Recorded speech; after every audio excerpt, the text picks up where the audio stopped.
facilitar y coordinar esta mesa, que va a tener dos partes. La primera, con un grupo de ponentes, 4 en total. Haremos luego un corte y posteriormente tendríamos una segunda tanda con otros 3 expositores. En la primera parte va a estar Marcia Rollenberg, Luisa Mercedes Martínez Cornejo, más conocida como Lula, de Lima, Perú, y Marcia desde Brasil, Giancarlo Proti, asesor del Ministro de Cultura, de la Juventud y coordinador de la Comisión para la Construcción de la Política Nacional y la Ley General de los Derechos Culturales de Costa Rica, y María del Valle Aguilar de Argentina, quien reemplaza a otro ponente que en principio estaba y que ha cambiado, me lo han cambiado tantas veces que ella viene de Argentina y es María del Valle Aguilar, directora nacional de Participación y Organización Popular. La mecánica para este panel: vamos a dar 10 minutos para cada uno de los expositores. Luego daríamos 10 minutos después para abrir un panel con estas 4 personas, para darle la oportunidad también de que haya una apertura hacia los asistentes. Hacemos el corte y volvemos con la segunda mesa, que la anunciaré en su momento adecuado para no recargarlos de nombres y de información. La siguiente mesa en general va a estar también compuesta por 4 personas, que son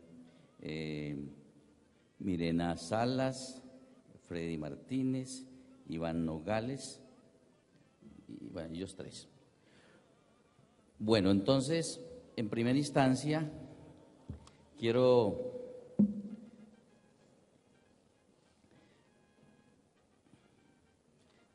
presentar a la primera panelista, que es Marcia Elena Goncalves Rollenberg, que posee una formación superior en trabajo social, es licenciada en educación artística de la Universidad Federal de Brasilia. Además, es especialista en sistemas de gestión y servicios de salud, y nos va a hablar sobre puntos de cultura e ibercultura.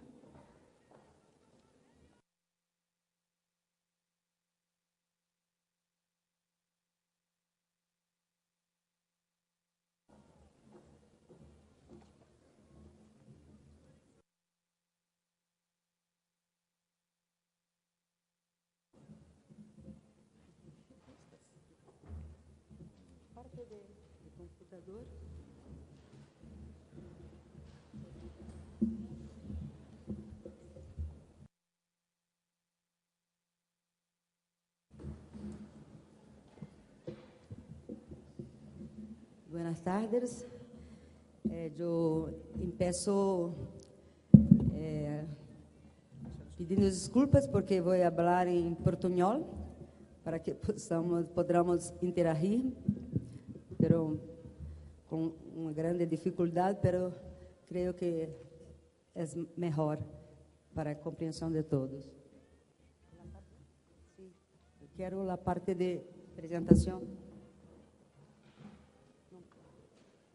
Para acá, ¿no? Para que possa... ¿Sí? La presentación de PowerPoint. ¿No? La construcción de la política Cultura Viva empezó con más vigor internacional a partir do encontro do Congresso em São Paulo. Depois tivemos outros momentos, Congresso em Bolívia E hoje, agora, creio que estamos num momento muito importante de conquista, de aliança entre os países para que as políticas nacionais de cultura identifiquem e se apropriem da dimensão social e cidadã, que é muito importante. E como ela fala de Marcos, de fato construir os espaços emancipadores e de participação da política pública. O Brasil tem uma escala, uma dimensão continental, e com isso também seus problemas também são de ordem continental. É um país com uma população muito grande, com indígenas, europeus e africanos, e com predominância do idioma português, pero temos várias línguas, riqueza de linguística de indígenas e também de outros grupos. A política de cultura do Brasil trabalha em conceito de cultura em 3 dimensões: econômica, simbólica e cidadã.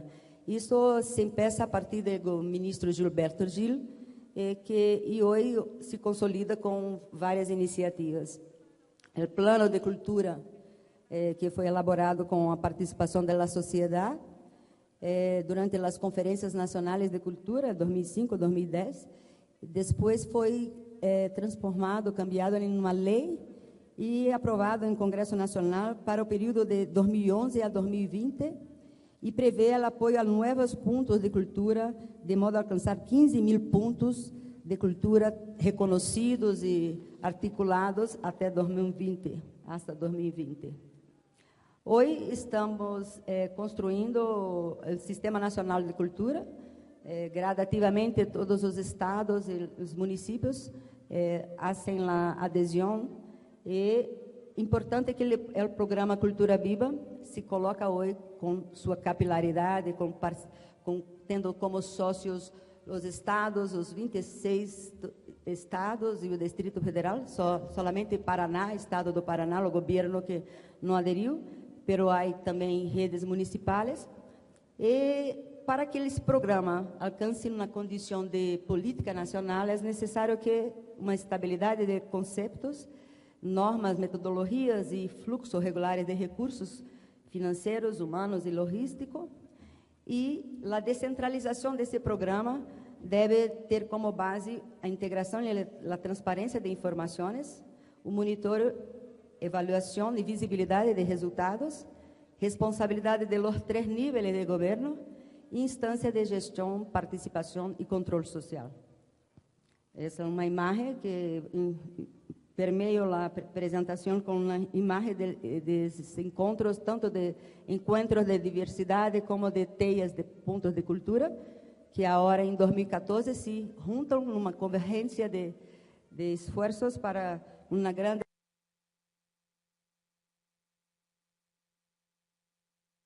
e ampla rede Cultura Viva.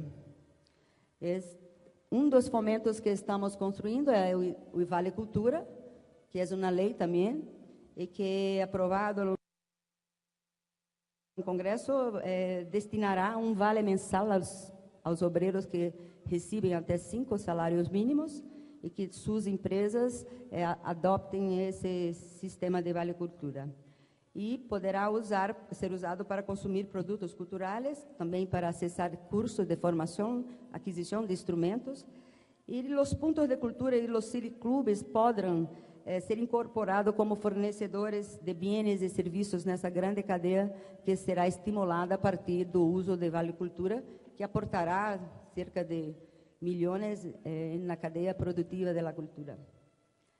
As prioridades da Secretaria hoje são fortalecer o Programa Cultura Viva como uma política de base comunitária do Sistema Nacional de Cultura.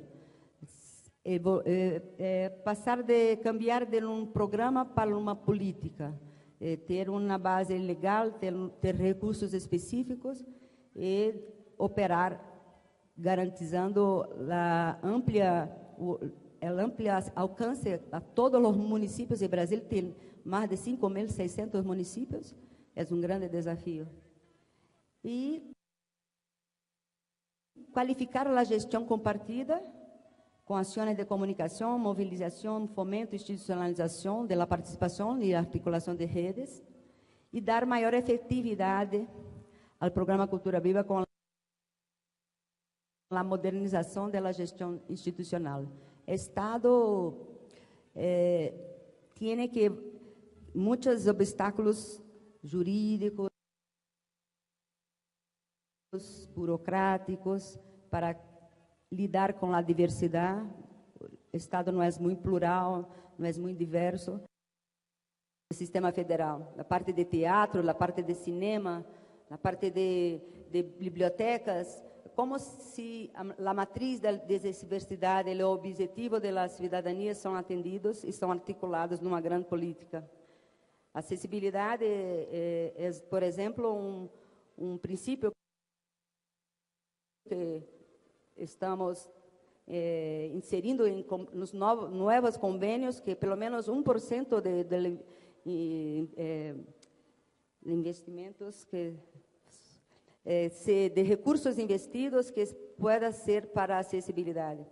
E expansão da base dos beneficiários do programa, porque os pontos de cultura reconhecidos são uma ponte, são mediadores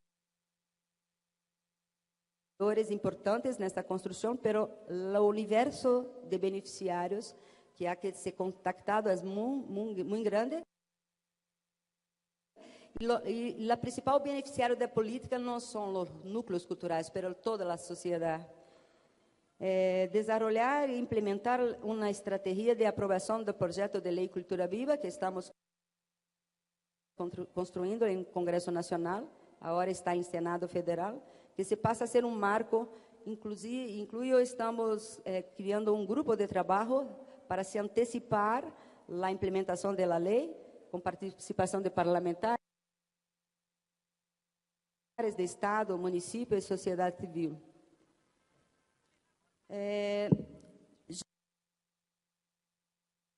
Gestão compartida e participação social. Estruturar a participação social em programa Cultura Viva em sintonia com as instâncias de participação do Sistema Nacional de Cultura e do Sistema Nacional de Participação Social. Hoje os pontos de cultura estão presentes em los colegiados setorial de cultura, colegiado de teatro, colegiado setorial de dança, de música, e também os colegiados específicos, como o colegiado de cultura popular, colegiado de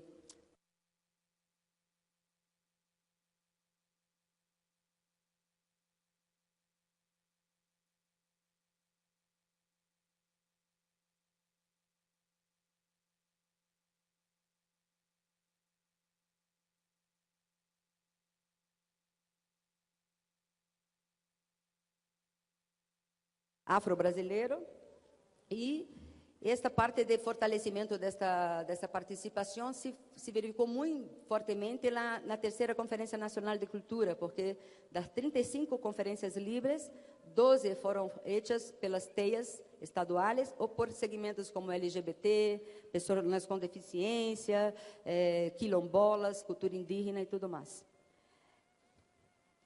A participação social exige uma plataforma também de gestão de conhecimento e comunicação. Estamos alinhados com a Convenção de Proteção da Promoção da Diversidade das Expressões Culturais.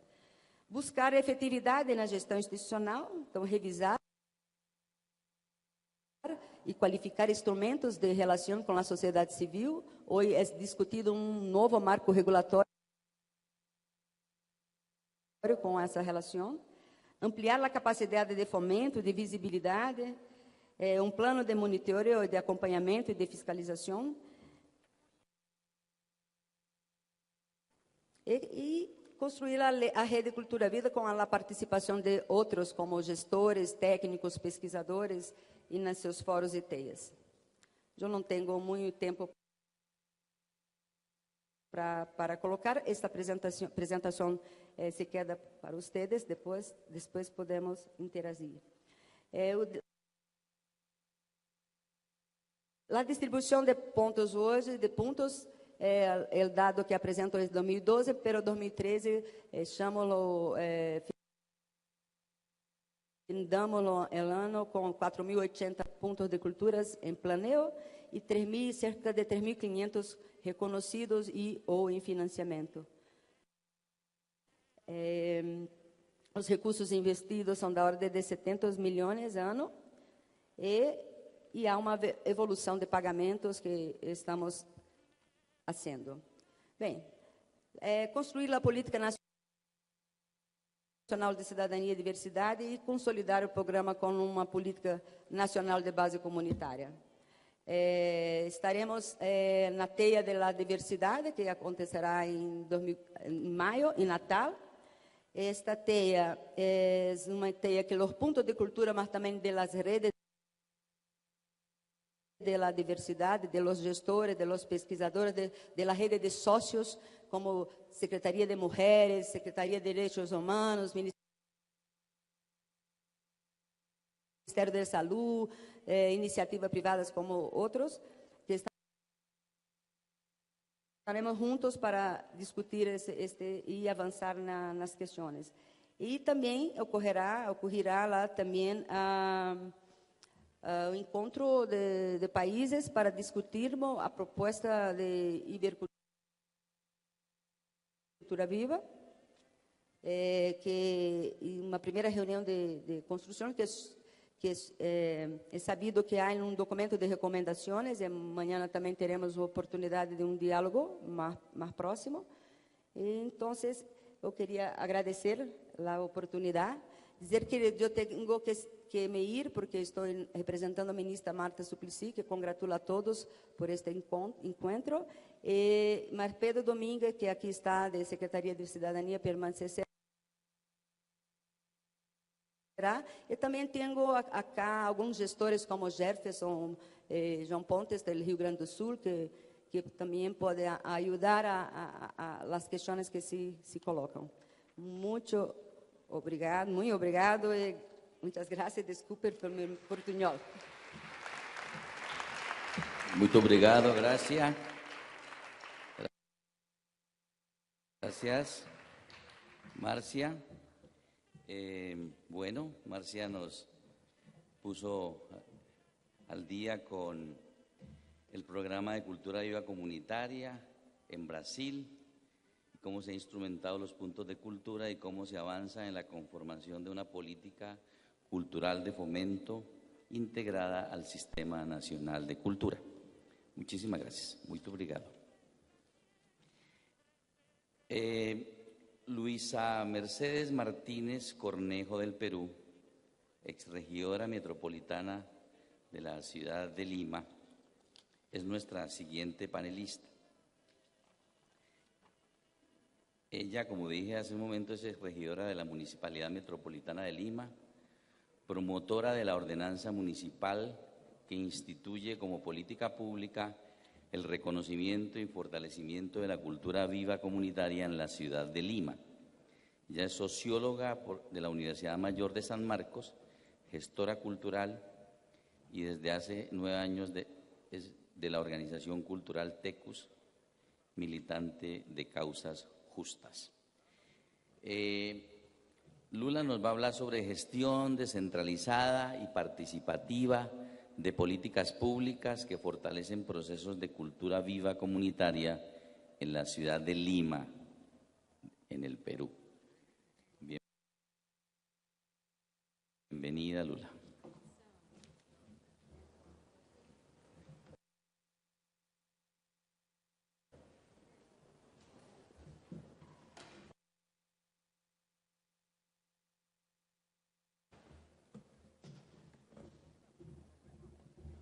Asumir, entrar al Estado, da miedo, porque hablar con el Estado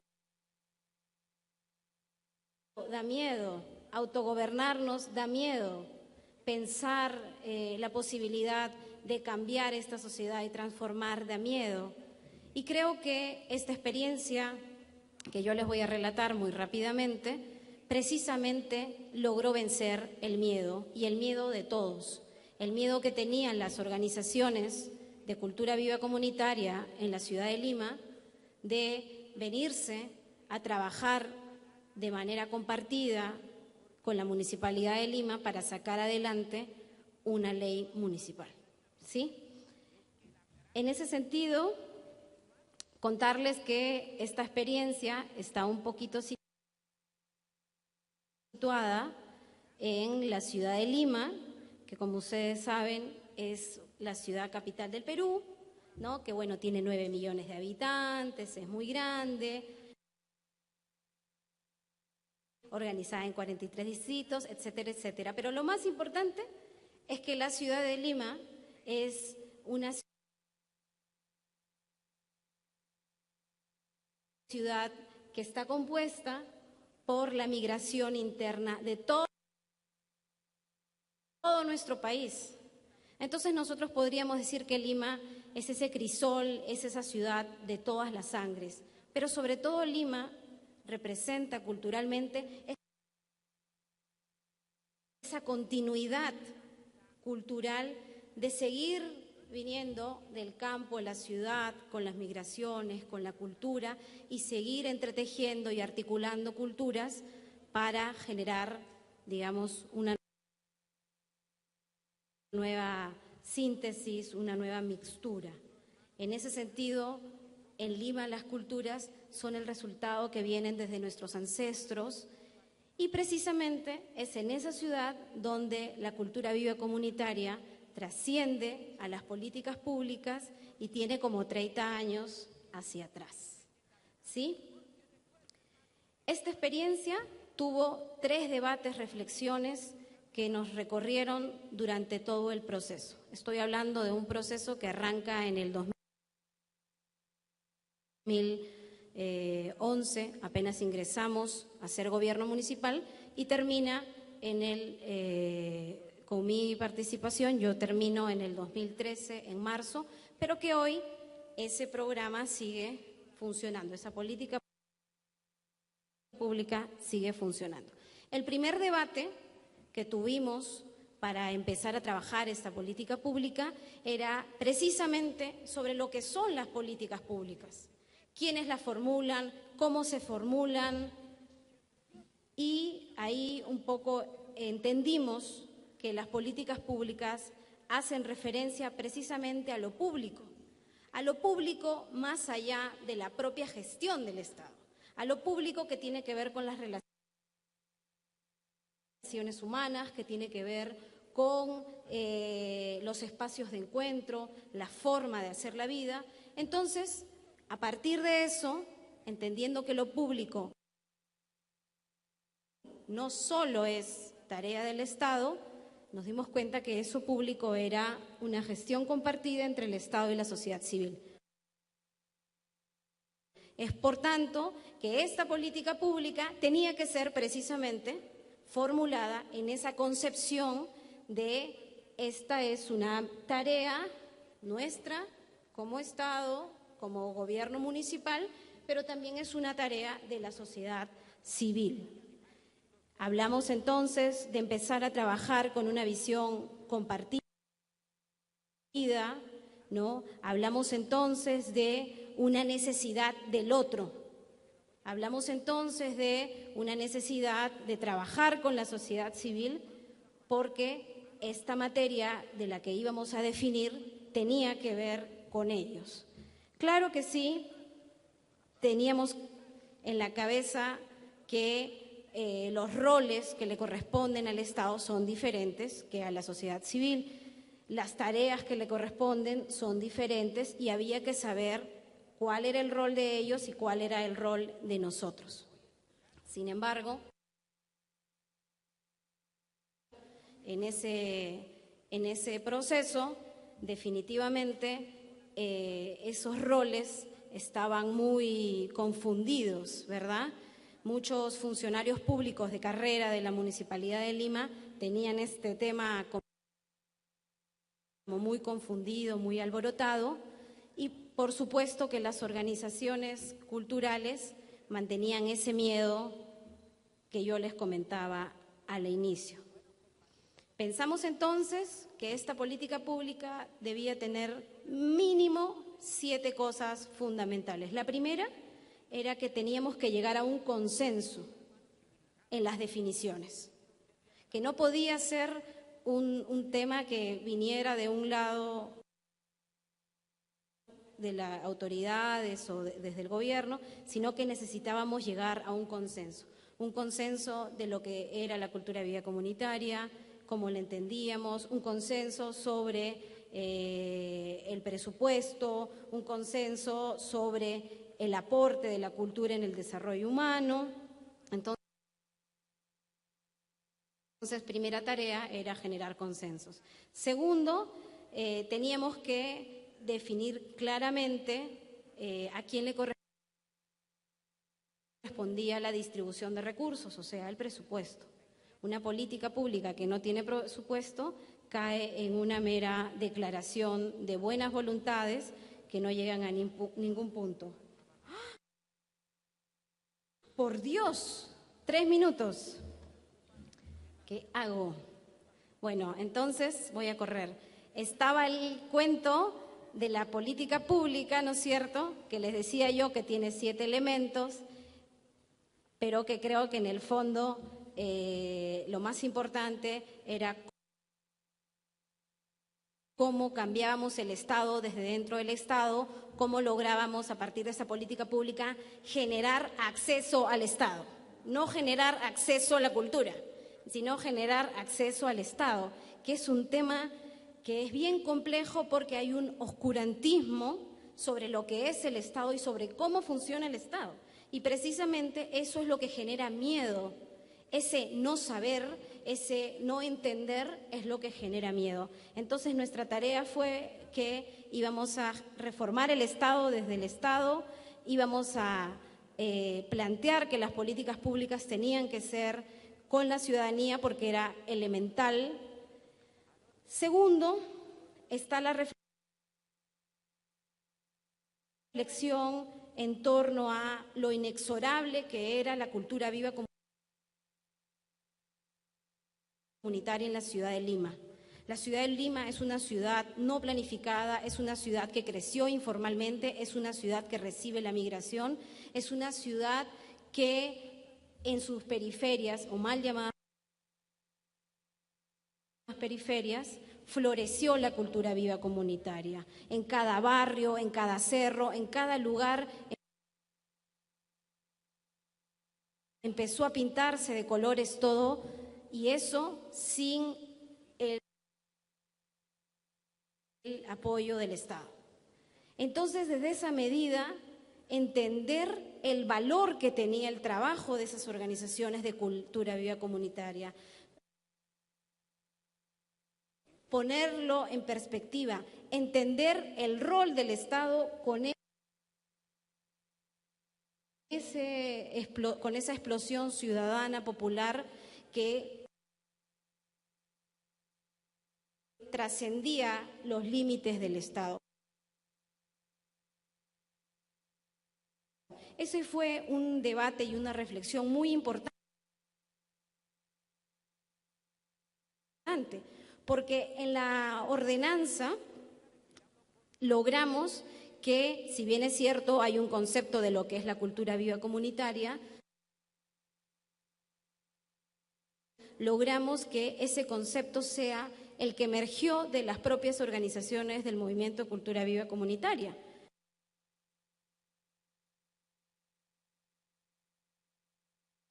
Y no tuvimos que plantear como Estado una definición oficial y tal, sino era como reconocer. Logramos también que esta política pública no tuviera que, ¿no? Y tenían que comprometerse hasta el momento en que la política pública iba a ser aprobada y hasta el momento que iba a ser implementada.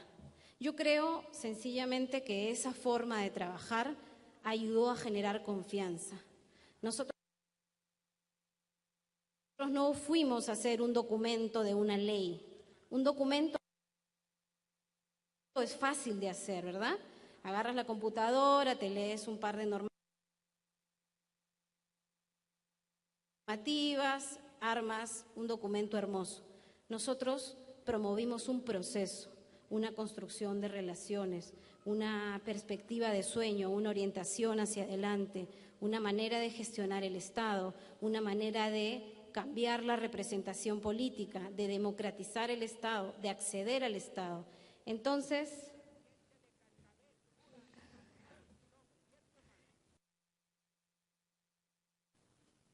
esta ley municipal de la que yo les hablo tiene dientes y tiene manos y tiene corazones.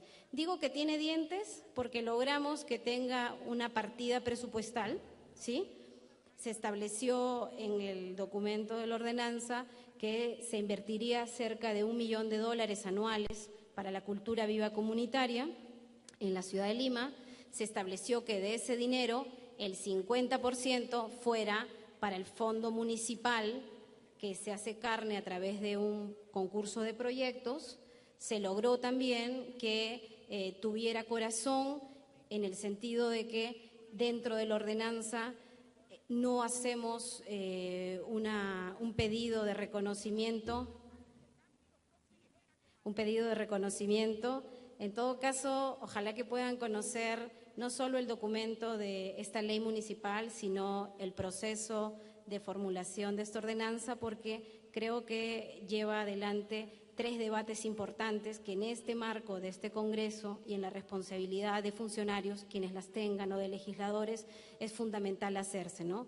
Sobre las políticas públicas, sobre la participación protagónica y sobre la reformulación de la relación entre el Estado y la sociedad civil. Gracias.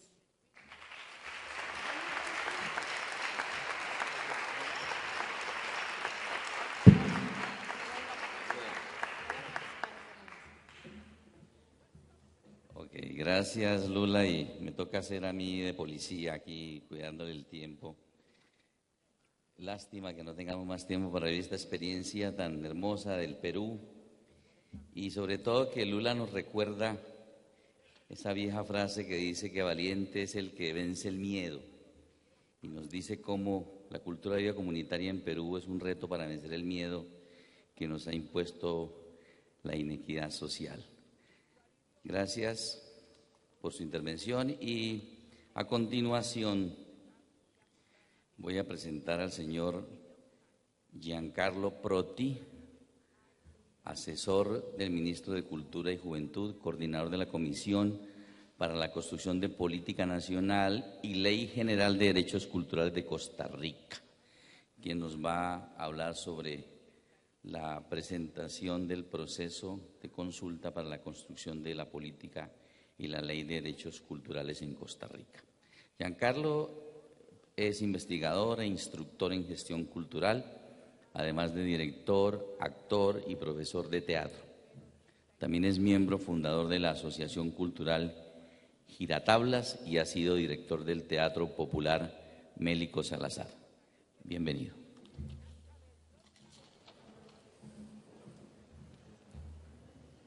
Bien, buenas tardes. Voy a emplear los 10 minutos que me corresponden. 5 minutos les vamos a pasar un video sobre el proceso de construcción de la Política Nacional de Derechos Culturales y la Ley General de Derechos Culturales.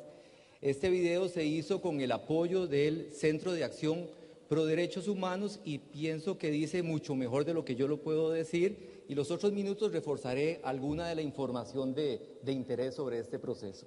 Por favor. A donde quiera que yo esté, me gusta cantar el calipso, de Limón hasta San José, la gente canta igual que yo.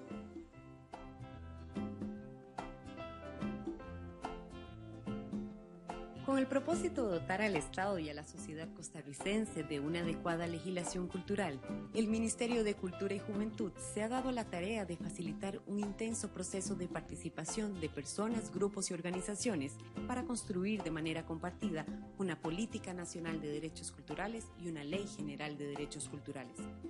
Entre el 2010 y el 2013 se logró la participación de más de 3.000 personas de diferentes poblaciones y sectores sociales del país. Mujeres, hombres, jóvenes y adultos mayores enriquecieron ampliamente este proceso con sus propias visiones culturales.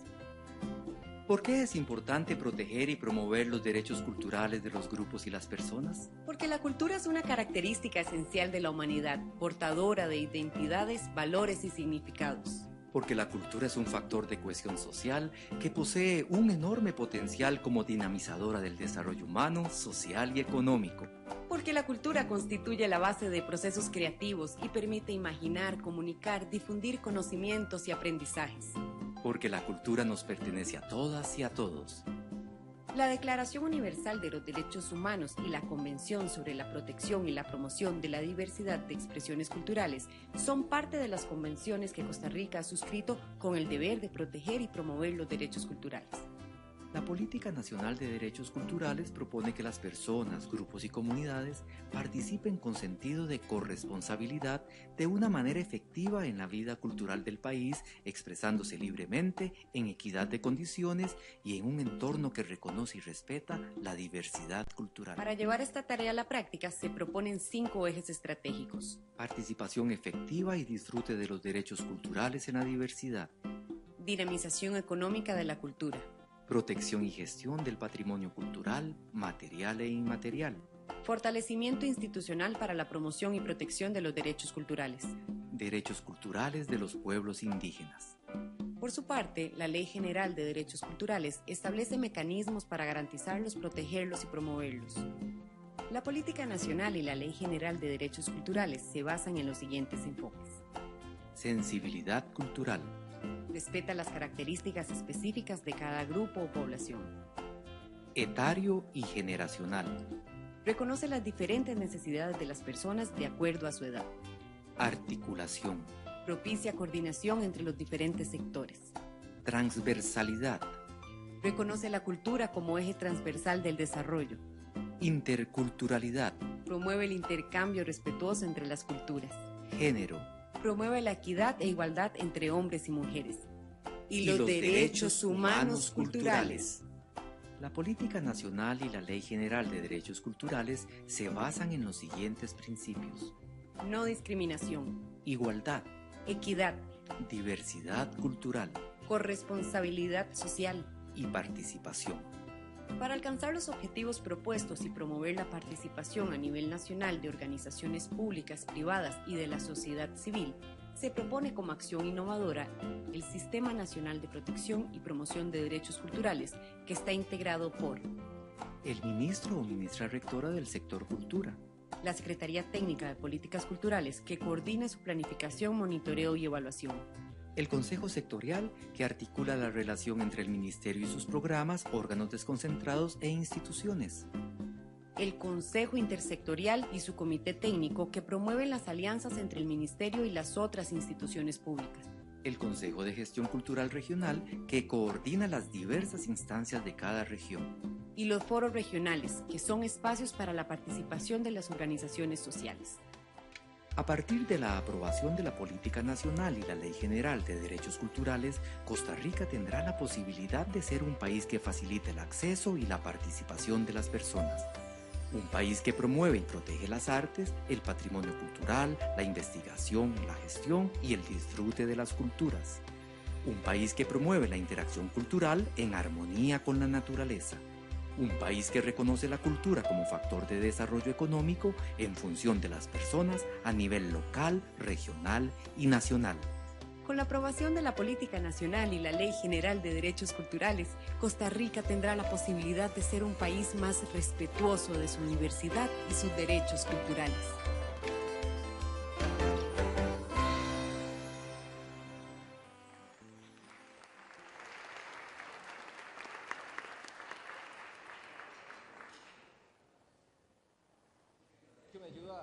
Regresar el cable, quiero agradecer enormemente a los organizadores del Congreso por el espacio que nos brindan y felicitar profundamente al Movimiento de Culturas Vivas Comunitarias en América Latina por este enorme avance. Pensar que un Congreso iberoamericano lleve la temática de las culturas vivas comunitarias evidencia un avance en la incidencia que ustedes están provocando a lo largo de América Latina, así que muchísimas felicidades.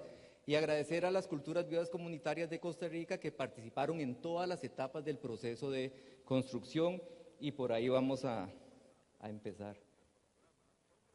Bueno, en este proceso se diseñaron, ahí en algún momento llegará la señal, no sé, si no les cuento. En este proceso se diseñaron varias etapas de participación, una primera de diagnóstico entre el 2010 y el 2011, se hicieron diagnósticos sobre el comportamiento de la interacción cultural en Costa Rica y un diagnóstico sobre cultura de vida comunitaria.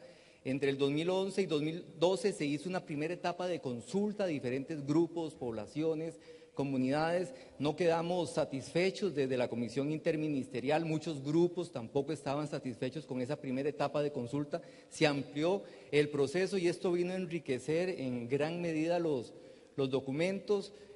Una de las acciones de participación, en la opinión de muchos compañeros, que más lo enriquecieron fue la participación de los pueblos indígenas de Costa Rica, para los cuales se diseñó con ellos una metodología y un proceso de participación diferente, también por etapas. Visitamos los 24 territorios indígenas que hay en Costa Rica y la verdad que es una alegría compartir que de ellos 19 participaron de todas las etapas y hasta al final. Esto dista muchísimo decir que participaron los pueblos indígenas en este proceso, porque tiene una connotación especial el término consulta, y dista muchísimo decir que este ha sido un proceso en el que han participado todas las poblaciones y regiones del país. Sin embargo, sí es importante compartir que estuvimos en contacto con muchas de las personas que han hecho el resto de las políticas públicas del Estado costarricense, y se considera que este es uno de los procesos de construcción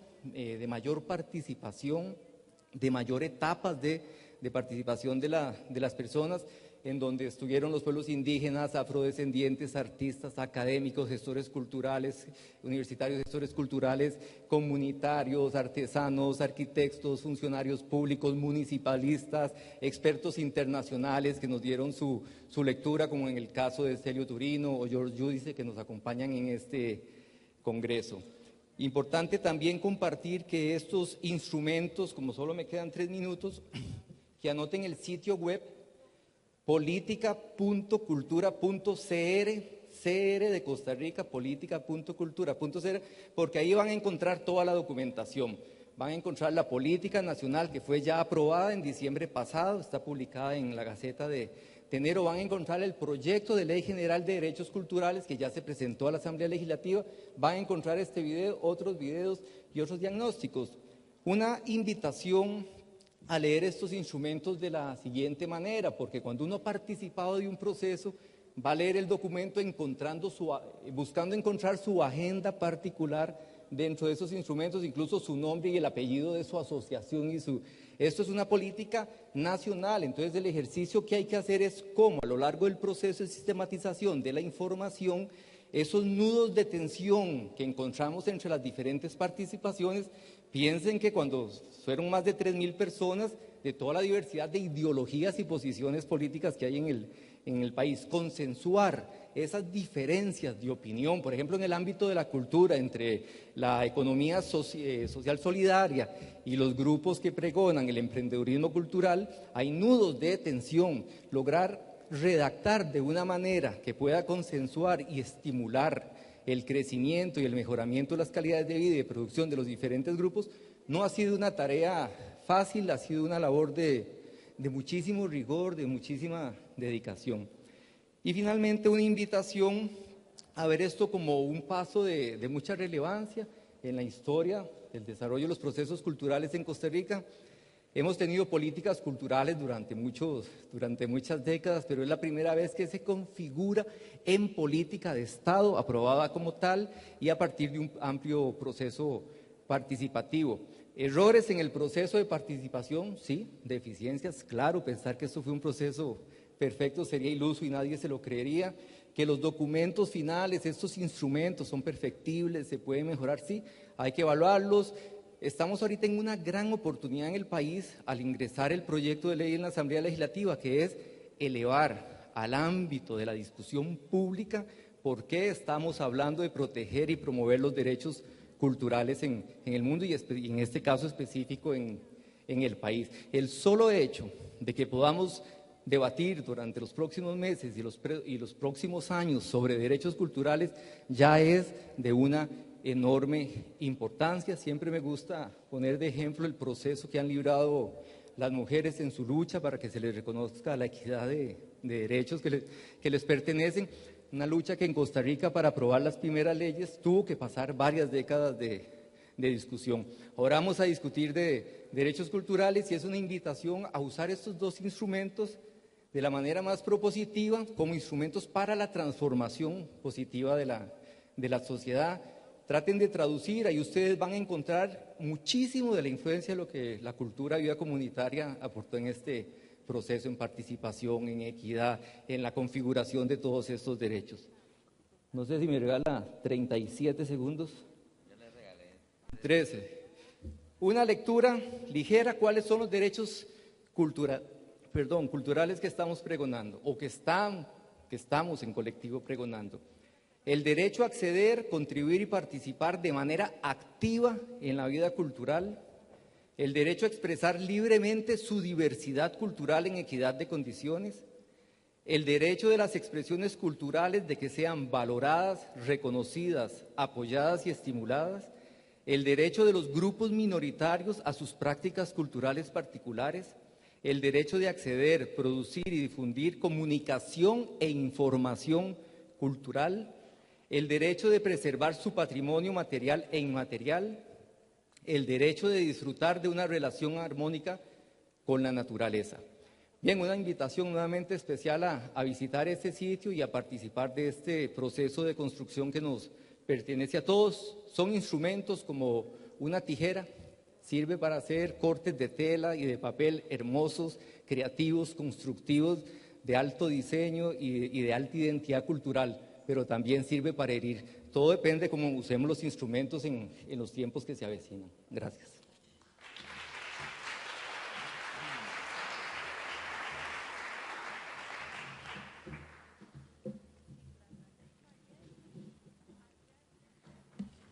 Gracias, Giancarlo, por permitirnos conocer cómo el Ministerio de Cultura de Costa Rica está construyendo esta política de derechos y la Ley General de los Derechos Culturales, convirtiéndose en un proyecto de trascendencia no solamente para Costa Rica, sino para todo el continente y especialmente para el fortalecimiento de las políticas de cultura viva comunitaria en el resto de países de América Latina. Muchísimas gracias. Quiero a continuación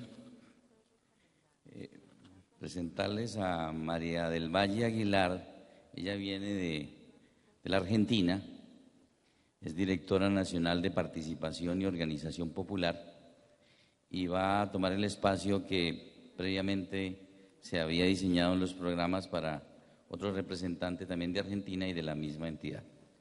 Por eso no tengo en este momento, porque de última hora me han pasado más datos sobre tu trayectoria bibliográfica. Le ofrezco disculpas pero se puede tomar un minutico y nos cuenta usted un poco de su trayectoria. Ella va a hablar sobre democratización del acceso a la cultura, políticas socioculturales y modelos redistributivos. Bienvenida, María del Valle.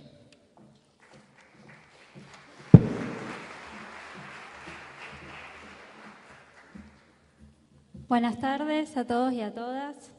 Es un gran desafío en 10 minutos poder contarles lo que teníamos previsto. Les pido disculpas porque voy a ser bastante esquemática para ser equitativa con el uso del tiempo. Como le contaba, efectivamente voy a hablar de la democratización del acceso a la justicia, la construcción de políticas socioculturales, que son para nosotros una de las herramientas que garantizan efectivamente el derecho de acceso a la justicia, y los modelos redistributivos. Entendiendo siempre que cuando hablamos de políticas sociales no podemos escindir el análisis de los modelos de gestión de políticas sociales, de los modelos de gestión del Estado, y en ese sentido unirlos indudablemente a los regímenes de acumulación de estos estados, pues van a configurar el diseño de las políticas públicas que vamos a estar aplicando, y en esta exposición iba a tratar de hacer un breve rastreo de cómo se van configurando estos modos de gestión en las políticas públicas para poder contarles la perspectiva de la cual diseñamos las políticas socioculturales en Argentina hoy.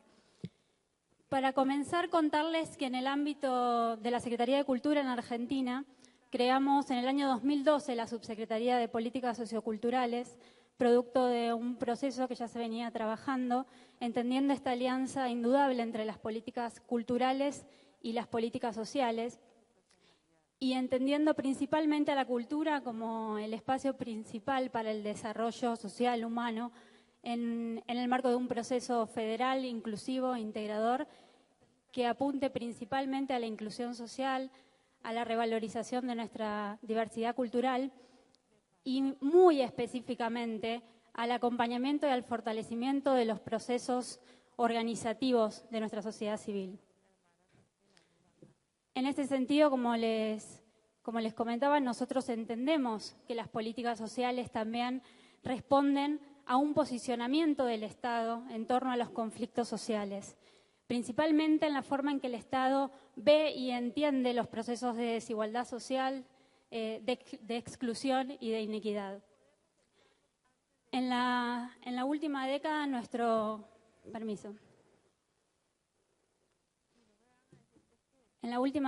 nuestro continente vivió un enorme proceso de reconstrucción del Estado.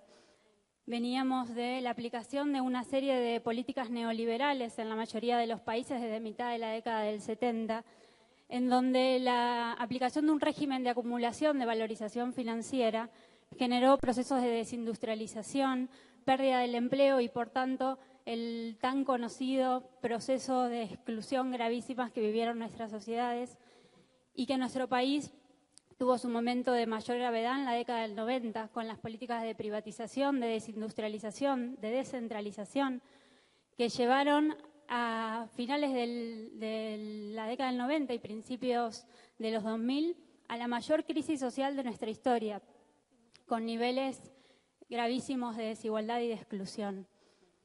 En ese contexto y a partir del principio del siglo comenzamos un proceso de reconstrucción del Estado, que entendemos que está dado principalmente por la recuperación de la soberanía política y económica, de la política dirigiendo los designios de la economía y el mercado. En ese contexto, uno de nuestros principales desafíos fue la recuperación del empleo para volver a integrar a la mayoría de la población que estaba excluida. Pero por otro lado, habíamos sufrido durante la implementación del modelo neoliberal un proceso cultural que había devastado nuestra cultura, que había degradado nuestras prácticas culturales y que había impuesto un modelo de valores que tenían que ver con mirar al norte principalmente, con desterrar todo aquello que era propio de nuestras tradiciones culturales y con imponer una cultura del individualismo y del consumo principalmente.